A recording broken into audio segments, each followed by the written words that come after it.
Hello everyone and welcome back to the channel. This is going to be a quick video with a huge announcement, and that is that Navy veteran and my friend Patrick Tate Adamiak needs your help. I've covered his case a couple times on my channel and I'm working on some updates for you guys, but in case you missed the original details, I will link all of those down below, but here is a quick recap. Tate is a 10-year veteran of the U.S. Navy. He had just been accepted into Naval Special Warfare when an ATF informant, who they were trying to get on a ridiculous amount of felony charges, tipped the ATF off to a replica machine gun in Tate's house.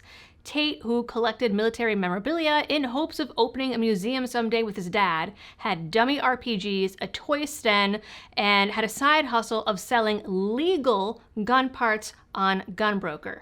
The ATF raided him, took his toys, his replicas, his legal flare guns, and legal receivers, and Frankensteined them into illegal items, including putting a fully functional, independently firing gun inside the training dummy RPG, firing a single 7.62 shot out of that independent firing mechanism, which was held into the RPG with electrical tape, and claiming that he had a destructive device.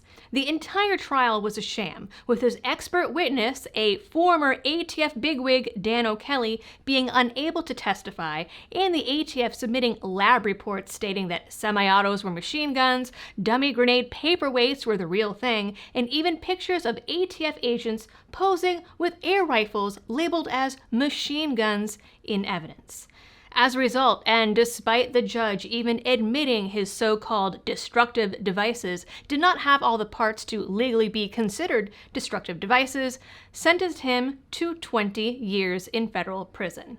He has an appeal coming up in September, but of course there are concerns that it won't be enough to stop the ATF from railroading this man into spending 20 years behind bars. Tate's family, friends, and Lee Williams at the Second Amendment Foundation have been pushing to get support drummed up for a pardon, and he might finally have gotten it, starting with the New Jersey Firearm Owner Syndicate and early vote action.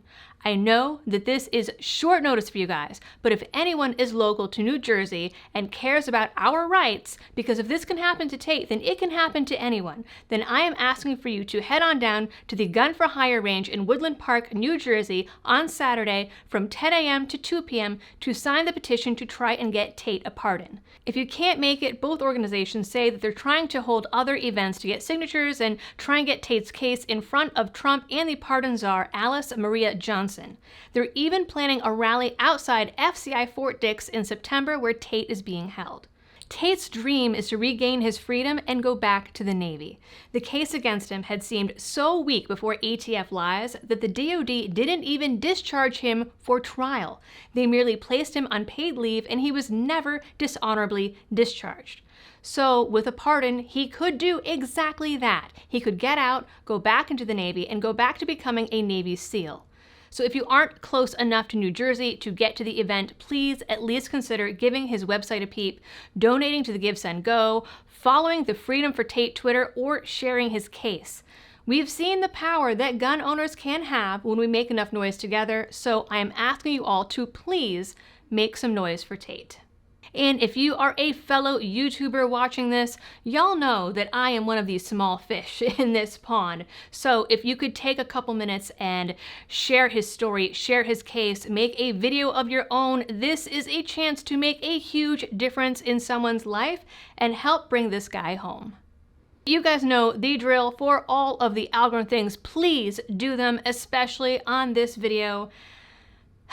Thanks for tuning in. Stay safe out there, and happy shooting.